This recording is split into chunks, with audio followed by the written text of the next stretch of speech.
నమస్తే. శ్రీ మాత్రే నమః. శ్రీ కృష్ణాయ నమః.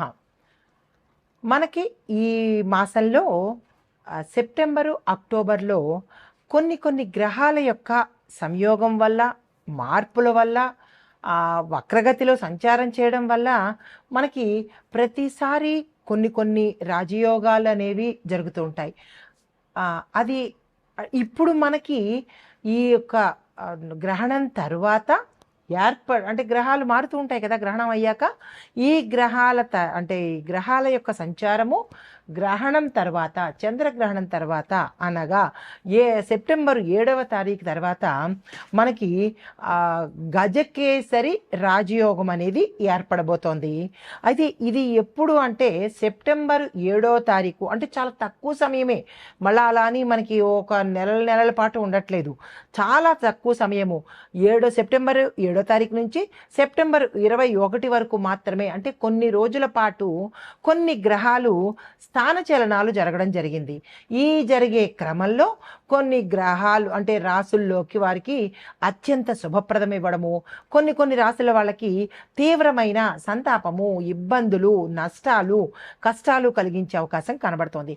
అయితే అవి ఏమిటి అని విశ్లేషణ తర్వాత చేసినప్పటికీ ఇప్పుడు మనకి సెప్టెంబర్ 14న ఇంకొక వారం రోజుల్లో చంద్రుడు మిథున రాశిలోకి, అంటే ఈ గ్రహణం అయిన తర్వాత మిథున రాశిలోకి ప్రవేశం చేస్తున్నాడు.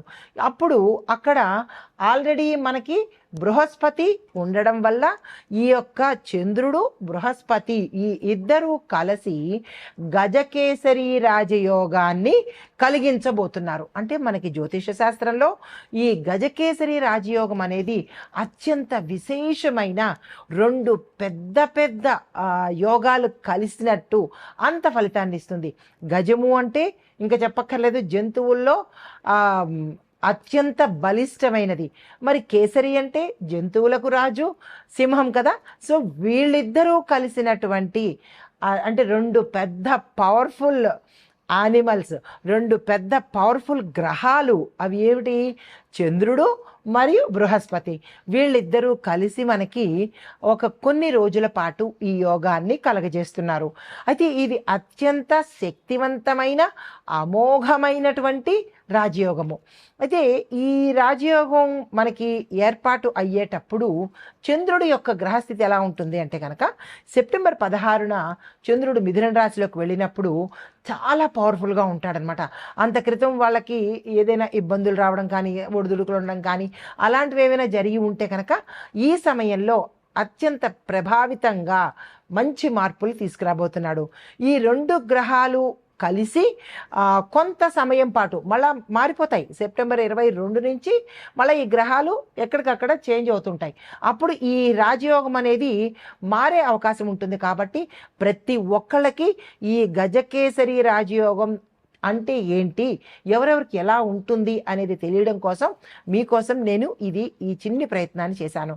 అయితే ఇది జ్యోతిష శాస్త్రంలో ఎలా ఉండబోతోంది అంటే కనుక ఒక వ్యక్తి అత్యంత శక్తివంతుడుగాను, తర్వాత జ్ఞానవంతుడు, ధనవంతుడుగాను, రాజసమానమైనటువంటి విశేషమైన ప్రతిభను కనబరుస్తాడనమాట.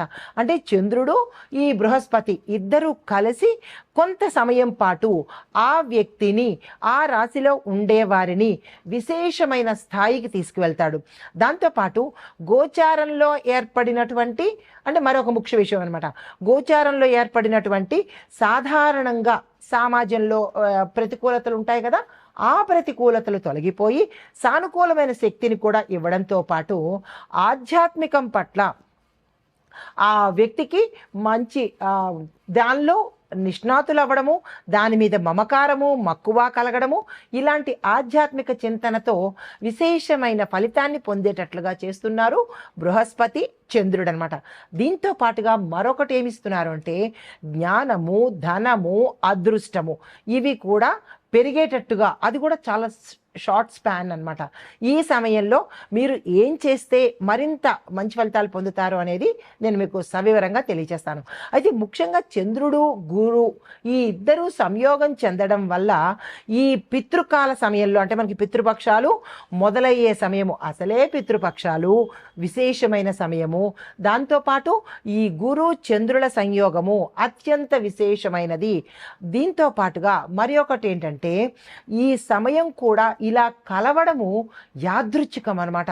కొన్ని సంవత్సరాల తరువాత ఇటువంటి విశేషమైన సంయోగం ఏర్పడుతోంది.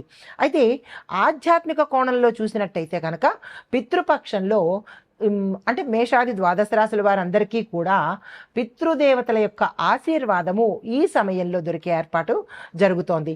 ఈ సమయంలో పూర్వీకుల కొంతమందికి, అంటే పితృదోషాలు ఉన్నవారికి విపరీతమైన ఆగ్రహం కలుగుతుంది. పితృదేవతల యొక్క ఆశీర్వాదాలు లభించలేని పరిస్థితి కనబడుతుంది. అవి ఏ రాసులు అనేది నేను తెలియపరుస్తాను.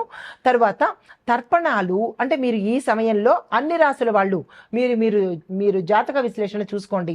ఎవరికి పితృదోషాలు ఉన్నాయి, మేషాది ద్వాదశ రాసుల వారు అందరికీ కూడా ప్రతి మనిషికి జాతక చక్రంలో తెలుస్తుంది పితృదోషాలు అనేది. అది చెక్ చేసుకుని దీన్ని మీరు ఆ సమయంలో పిండ ప్రదానాలు, తర్పణాలు, బ్రాహ్మణులకి భోజనము, దానము ఇలాంటివి ఇస్తే కనుక ద్విగుణీకృతం అవుతుంది. అంటే రెండింతలు మీకు ఫలితం వచ్చే అవకాశం ఉంది. ఈ సమయంలో చేసిన జపం కానీ, తపస్సు కానీ, దానం కానీ ఏదైనా సరే విస్తృతమైన పరిధిలో మీకు ఫలితాలు ఇవ్వబోతోంది. కాబట్టి ఈ సమయాన్ని ఎవ్వరూ వృధా చేసుకునే ప్రయత్నం చేసుకోకండి. ఎందుకంటే ఈ సమయం మళ్ళా మనకి వచ్చేది కాదు. యాదృచ్ఛికమో అదృష్టమో ఈ సమయాన్ని మనం ఈ సమయంలో పొందుతున్నాము.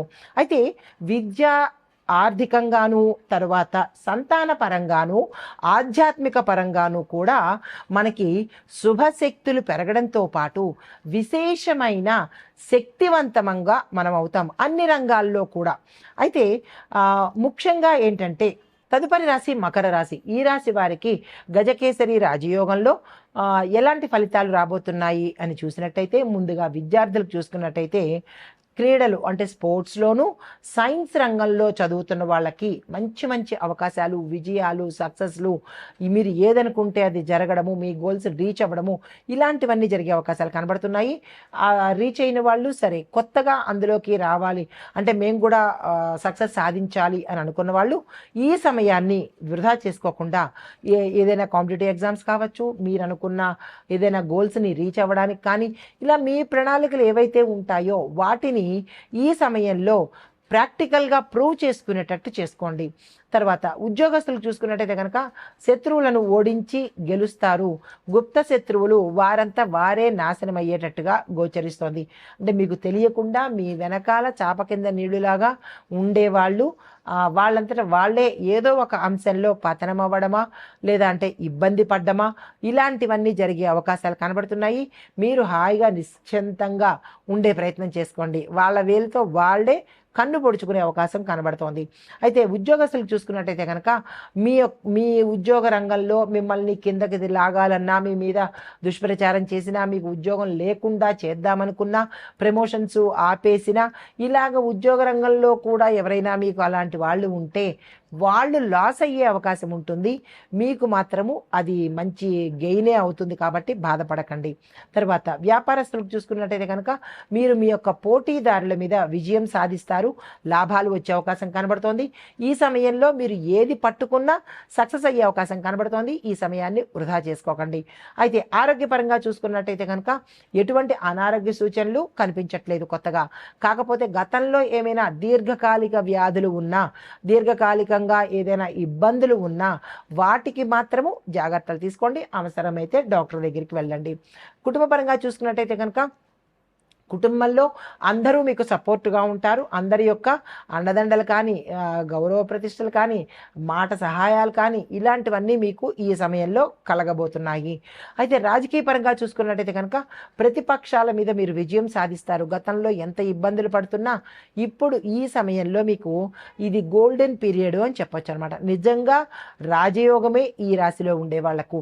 అయితే చెప్పదగిన పరిహారము శనివారం రోజు, అంటే ఈ సమయంలో మనకి ఎన్ని శనివారాలు వస్తే అన్ని శనివారాల సమయంలో శని భగవానుడికి నూనెతో అభిషేకం చేసే ప్రయత్నం చేయండి. నూనెతో అభిషేకం చేసేటప్పుడు ఇక్కడ ముఖ్య గమనిక, స్వామివారిని ముఖం చూసే ప్రయత్నం చేయకండి. కాళ్లకు మాత్రమే మీరు చూస్తూ అభిషేకం చేసుకునే ప్రయత్నం చేసుకోండి. అయితే పేదలకు మందులు కానీ ఆహారాన్ని కానీ ఇచ్చినట్టయితే కనుక మంచి ఫలితాలు పొందే అవకాశం ఉంది. నమస్తే. అయితే ఈ సమయంలో మనకి ఈ పితృపక్ష గజకేసరి రాజయోగము ప్రతి రాశి వాళ్ళకి ఏదో ఒక రకంగా, అన్ని రంగాల వాళ్ళకి కొంతమందికి మంచి, కొంతమందికి మిశ్రమ ఫలితాలు ఇస్తోంది.